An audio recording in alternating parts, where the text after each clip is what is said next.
Good evening, everyone. My name is Nikki Moffat-DeVries, Consumer Marketing Insulet Australia. I'm your host for this evening's Q&A webinar, Hormones and Diabetes. But before we start, and in the spirit of reconciliation, Insulet Australia acknowledges the traditional custodians of country throughout Australia and their connections to land, sea, and community. We pay respect to their elders, past and present, and extend that respect to all Aboriginal and Torres Strait Islander peoples today. The information presented in this webinar is provided for educational purposes only and is not a substitute for professional health advice. As a result, please see your healthcare professional before making any changes to your diabetes therapy. Opinions expressed tonight are the speaker's own and may not reflect those of Insulet Australia. So let's start by quickly talking about how an insulin pump works. Insulin pumps can replace the need for multiple daily injections and work by drip feeding small amounts of rapid-acting insulin throughout the day. The pump delivers insulin through a small cannula that is inserted under the skin. The Omnipod DASH system in particular is a tubeless, simple and discreet way to deliver insulin. The system comprises two simple parts. The pod, shown on the right, is a small tubeless waterproof device that you fill with insulin and wear directly on your body. The pod can be worn almost anywhere you would give yourself an injection. The Omnipod DASH Personal Diabetes Manager, or PDM, is a smartphone-like device that communicates with the pod via secure Bluetooth. You can carry your PDM in your pocket, backpack, or handbag. Now let's introduce our speakers. Cheryl Steele is a credentialed diabetes educator and manager of diabetes education services at Western Health in Victoria. Her interests in diabetes education include insulin pumps, continuous glucose monitoring systems, and diabetes in pregnancy. She is a published author in diabetes research and is a member of the Clinical Advisory Committee for Diabetes Victoria. Welcome to Cheryl. Thank you. Our second speaker tonight is Stacey Morigianis. Stacey loves shopping and summer. She loves to travel and has just returned from a 7-week trip overseas, enjoying the sun and the sea. Stacey is also a busy executive, juggling many priorities and deadlines. Diagnosed with type 1 diabetes 45 years ago, Stacey is extremely sensitive to hormonal changes and their effects on her blood glucose levels. Since moving to the Omnipod DASH system in 2021, she says, and I quote, "I no longer feel like a type 1 diabetic since I've been on Omnipod." A warm welcome to Stacey. Hello. So let's get started with the questions. Our first question for the night is for Cheryl. Cheryl, how do different hormones affect blood glucose levels? Thanks, Nikki, for asking. Hormones can make us sometimes more insulin sensitive, sometimes more insulin resistant. So most people will know in the menstrual cycle, there's a period where we're producing more of one hormone than another hormone. So for people living with type 1 diabetes, particularly for women who are going through a menstrual cycle, it can be quite challenging to work out when they are going to be more insulin sensitive and need to lower their doses, and when they're going to be more insulin resistant and have to increase their doses. And I guess that challenge starts from when you first go through puberty until you get to the other end, where you go through menopause, and all the different life stages in between produce their own challenges. So it's important when thinking about diabetes self-management, how you're going to manage those different situations.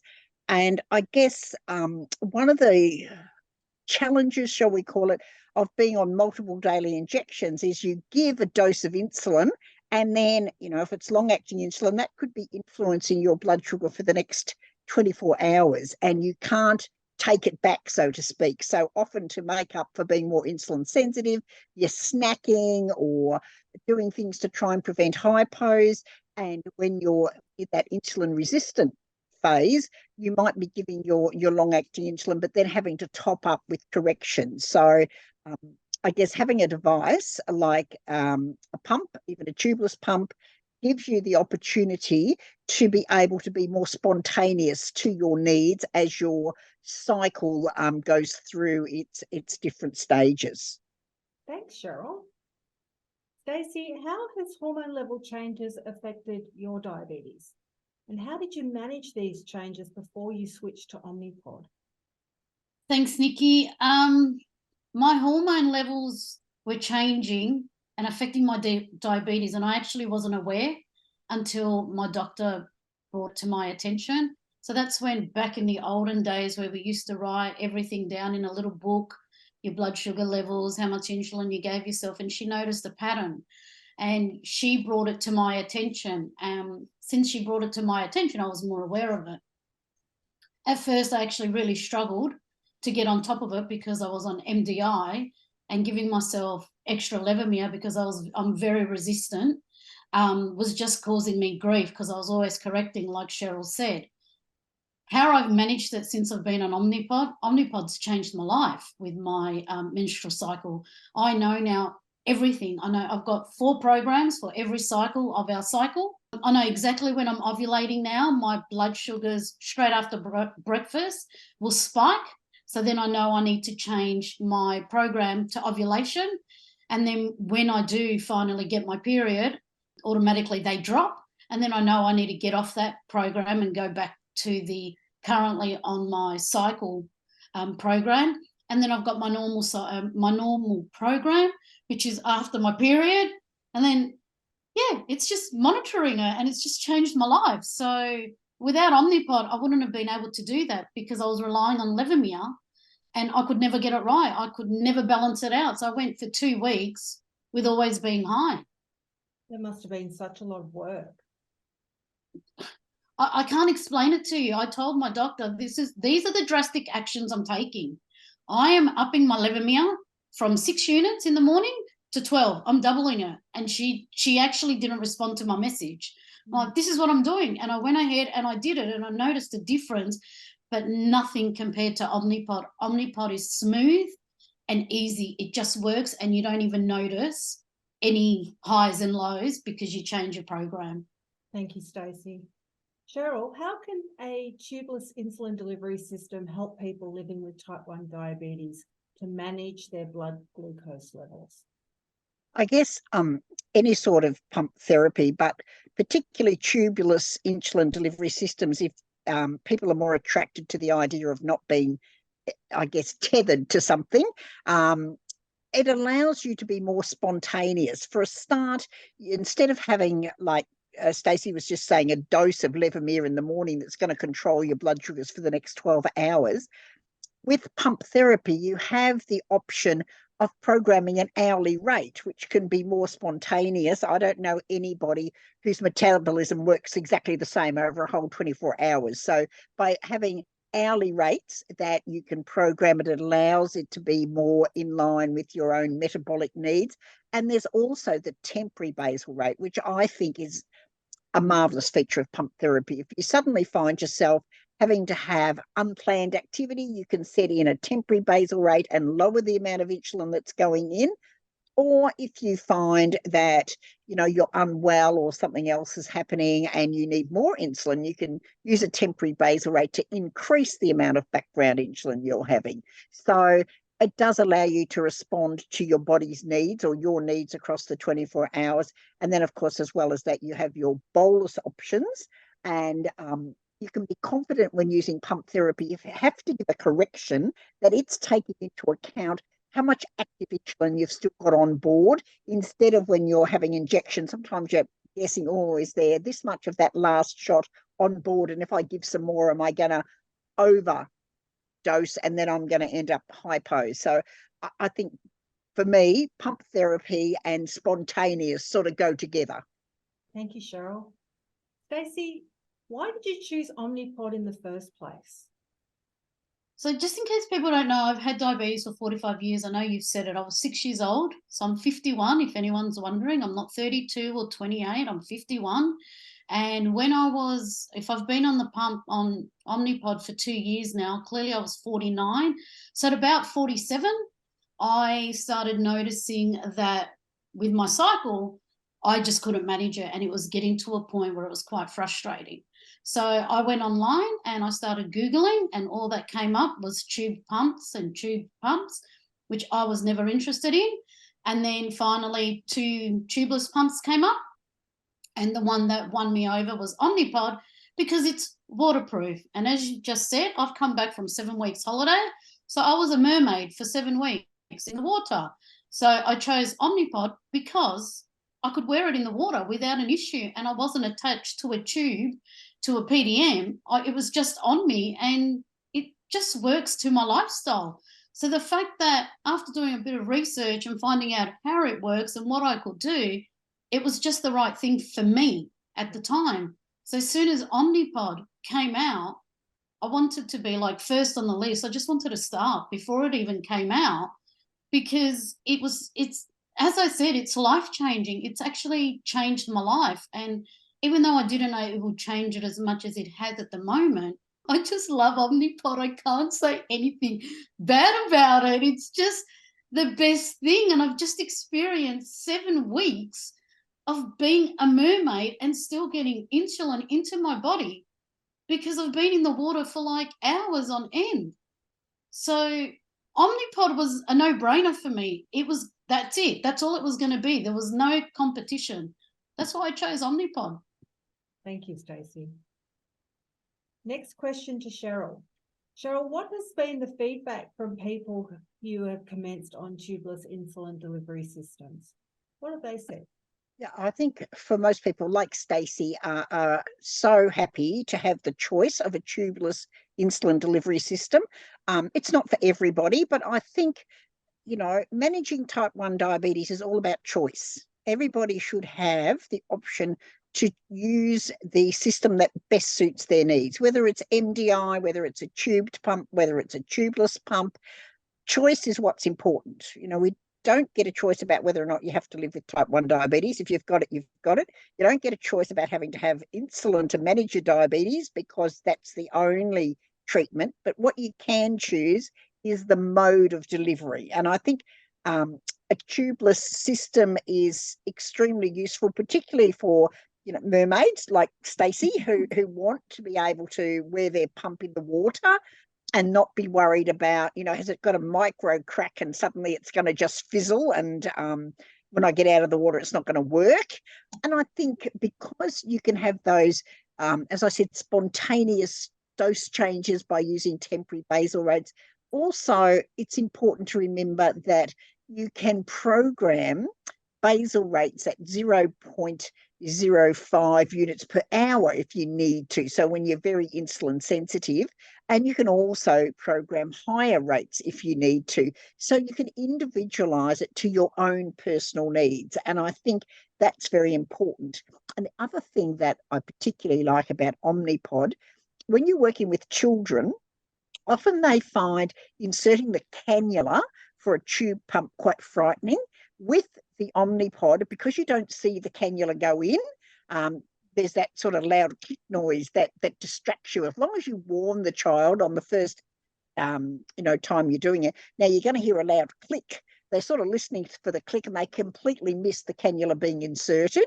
And I think that's nice because it takes away some of that fear that children might have about wearing an insulin pump. Stacey, when you actually changed from needles to the Omnipod system, what was the switch like when you first started those first few days? What was the switch like? I had to lock my Levemir and my Nova Rapid pen in the fridge, in the butter compartment where you lock it so nothing falls out. I had to lock it in there so I wouldn't accidentally give myself an injection, because that's what I had been used to for 43 years. Omnipod, even the first day that I got it on my arm, I was just dumbfounded. I couldn't speak. I didn't know what to say. And I kept looking at it and I kept listening to the clicks and I kept looking at my blood sugars. And the switch was just life-changing. Like I said, I was a mermaid, so I was on a lot of boat tours. I would have had to pull up my dress, my top, to give myself an injection in front of everyone on a boat tour. Instead, I'm running around and jumping off boats with just this pod hanging off my hip or my thigh or my tummy, because it didn't go on my arms, because I was, very aware of the tan that I needed to get. It needed to be even. So the switch for me was mind-blowing. I actually don't feel like a type 1 diabetic ever since I went to Omnipod. It has changed my life, and I will not look back. I cannot go back to MDI. They mention MDI to me, and I start twitching and get the shakes. I just refuse to do it. Omnipod for me was just the best thing that could have happened to me. Thank you, Stacey. It's amazing how a piece of technology, no matter what it is, if it's the right thing for you, the difference that it can make in your life is amazing, isn't it? Absolutely. Like I call it, my little devices. Like, say to my friends, I've got my devices on board. You'll hear the clicking, you'll hear the beeping. This little thing, it's just the best. Let's just leave it at the best. I'm in love with Omnipod. Done. Thank you. Cheryl, are there common challenges that you see with managing diabetes during certain situations? And this is regardless of the delivery system used. Absolutely. Sick days for most people will mean insulin resistance, where they need extra insulin, and having a pump system can allow you to use those temporary basal rates or give corrections more confidently than you could with multiple daily injections, because you can fine-tune the doses so much more. And because the system remembers the last bolus dose you had, if you need to give a correction, you can be confident if your settings are correct, it's not going to overdose you. It also, though, allows you, if you're not eating very much, to actually maybe occasionally you have to lower your basal rates a little bit. But as we say to anybody living with type 1 diabetes, you cannot have no insulin. Even if you're not eating, you need to have some insulin, or your body will go into DKA, which we definitely don't want.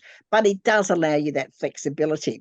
Now, stress is very interesting. I find some people in stressful situations become very insulin resistant. And again, it's almost like managing a sick day, but other people at times of stress become very insulin sensitive.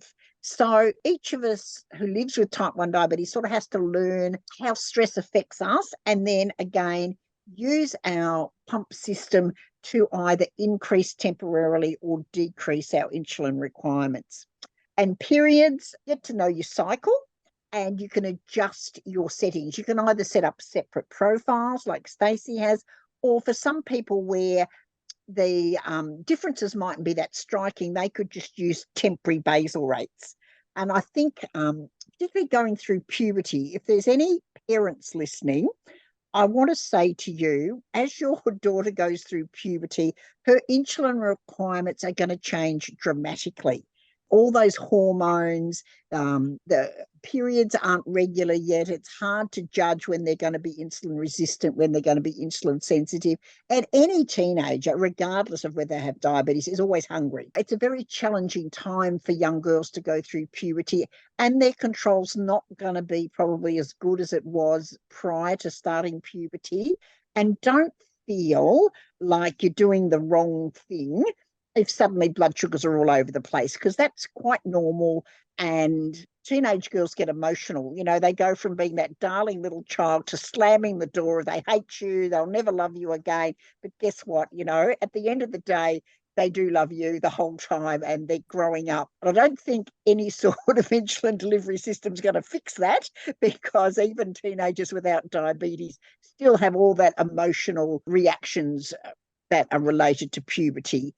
So, I guess the underlying thing is having insulin pump therapy can allow you to react to life situation regardless of what that situation might be. Thanks, Cheryl.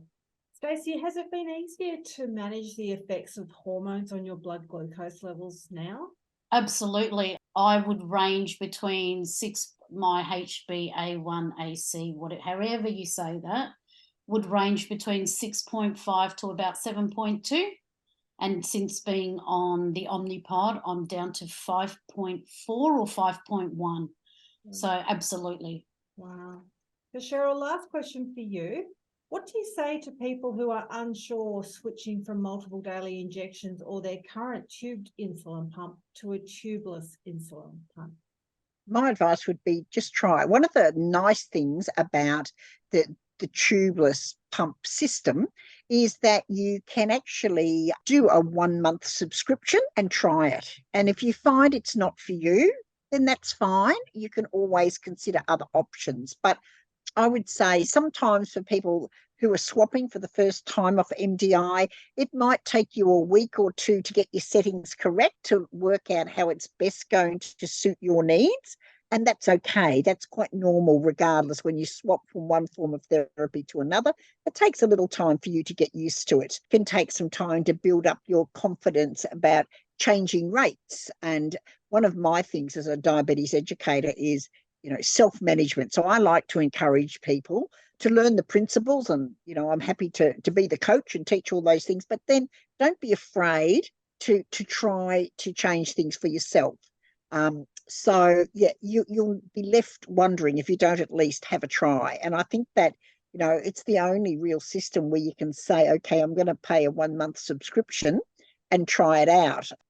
All right, Stacey, last question for the night until we get to the chat. What advice would you give others when they're considering their diabetes management options? What are you thinking about? Omnipod's the answer. Simple. Don't even think about it. Just try. Exactly like Cheryl said, try it. Get out there, sign up and do it. Speak to your DE, speak to your endo. Don't wait. I can't swear enough about how amazing Omnipod is. I have not been paid to say this. I say it myself. If you've read my blogs on the Omnipod Facebook group, you'll understand what I went through when I first started. I haven't written any lately because I've been busy being a mermaid, but get out there, sign up, try it out, and if you don't like it, please send me a message and tell me why you don't like it. Apart from the clicking and the cannula and the thing that goes in, there is nothing not to like about Omnipod. You can swim, you can shower without removing it. You're constantly getting insulin. You can choose up to 10 different settings. It withstands heat as long as you're not sunbaking like I was with the heat directly on it and you're cooking it. Apart from that, just get out there to Omnipod. That's all I can say. Don't even think about it. People, get out there, sign up now. All right. Wow, couldn't have said it better myself. Thank you very much. All right, so let's have a look at the questions in the chat. And the first question is a really, really good one, and it's for you, Stacey. What was your actual experience of wearing it whilst you were swimming? What was the longest time that you spent in the water? And did you have to put anything on it to stop it from falling off? Okay, so none of my pods came off during the 7 weeks from swimming. I didn't tie myself in the water because not only am I a mermaid, I'm a beached whale as well because I like sunbaking. So I was in and out. The most I probably stayed in the water would have been about 30 to 45 minutes, give and take. I don't think I was longer than an hour. That's because I just want to go and take up all the sun rays, not for any other reason. But during the 7 weeks, no pod came off. Yes, the sticky bit did become a little bit, you could see that it was lifting, but under it, because there's more sticky, there was no way it was coming off because I still couldn't remove the damn thing when it expired. So I know a lot of people ask the question, and I even asked the question, what can I put on the glucose, the Dexcom that I've got? But with Omnipod, I put nothing extra. I didn't do anything extra. I just let it sit there.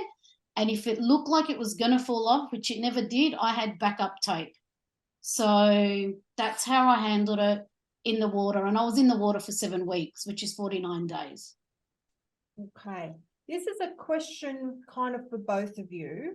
How do you find either yourself, Stacey, or your patients, Cheryl, how do they manage the phone-like equipment? Does it have to be close by, and is it cumbersome?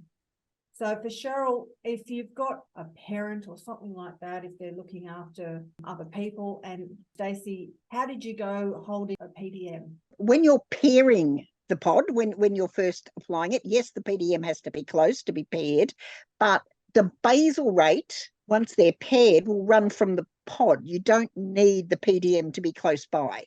You do need it if you're going to bolus. So if a child's at school, that they will need to take the PDM to school for their lunchtime dose. But apart from that, it can probably just sit in the desk or wherever. They don't have to be out in the schoolyard running around with it at all. I've had a few instances where the child's gone off to school and forgotten their PDM.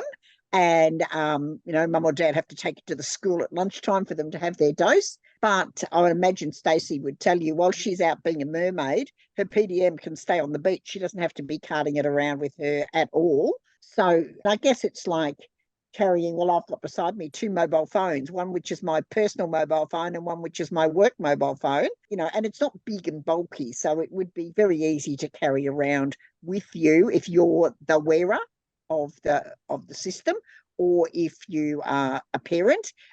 It's not burdensome for a child, I don't think, to be having that piece of equipment to carry around. Stacey, is there anything else that you wanted to add for that? Cheryl has pretty much covered it, but I actually, like Cheryl, I've got a work phone, I've got my mobile phone, and I've got my PDM, and I always get questioned, why do I have 3 phones?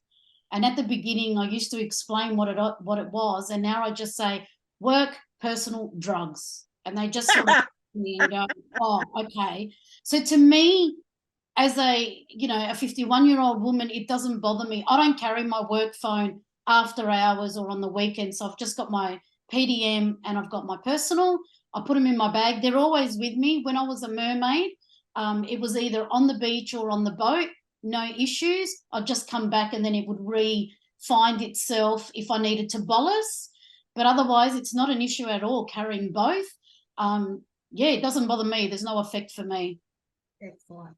And it's important to remember that whilst the pod is waterproof to a level of 7.6 meters for up to an hour, the PDM is not. Let's go to some more questions. Cheryl, this is a bit more of a delivery system neutral question. A attendee asks, how can I reduce hormone fluctuations? I am trying the pill, but I am having breakthrough bleeding.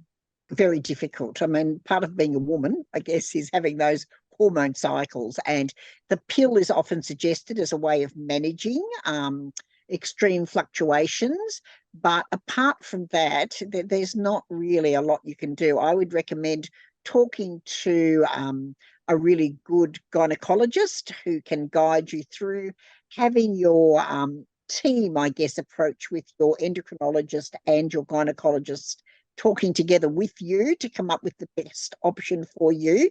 But for some, unfortunately, it does stay a problem and something that you can just manage to the best of your ability. And Cheryl, another question. How does perimenopause impact type 1 diabetes? Yeah, it's challenging because of those. It's a bit like, I guess, puberty at the other end, because periods become less predictable. You've got that you're not quite sure when you're going to go into a period of insulin resistance versus insulin sensitivity. So it's again going back to monitoring and being able to adjust your insulin to match. I think the other important things about perimenopause is, as your estrogen levels go down, there's a tendency to put on weight. And there's also, you need to be very careful of your bone health. So we know estrogen makes happy bones, healthy bones. So as you start to go through menopause, your diet is really important to keep up your calcium levels, to keep your bones healthy, and consider talking to your endocrinologist about having DEXA scans every now and again, just to make sure that your bones are healthy, particularly if you live with type 1 diabetes and celiac disease, which can also affect absorption of calcium, etc., to keep your bones healthy. And weight management can be an issue. Lots of women, as they approach menopause, do tend to put on weight, particularly around the tummy, and they tell us that's the unhealthy weight to have, is that around your tummy. It is very challenging, and sometimes those hot flushes or power surges, as I like to call them, can be mistaken for hypo. You know, you wake up in the middle of the night and you're hot and you're sweaty. Am I having a hypo? Am I having a power surge? I think every woman who's gone through menopause tends to sleep with one foot outside the blankets. It's a very postmenopausal thing to try and regulate your body temperature. So, yeah, I think just being a woman is challenging, but I wouldn't trade it for being a bloke no matter what. All right. Another question that we have is, if it was your choice, Cheryl, and your patient was on a tubed pump with CGM and they were having excellent control, would you recommend them to change? No, I wouldn't. If it's patient choice, I'm very, very much that in any consultation I have with a person living with diabetes or a parent, it should be that person's choice what type of delivery system they want to use. So if their control is excellent and they're happy, then, you know, if it ain't broke, don't fix it.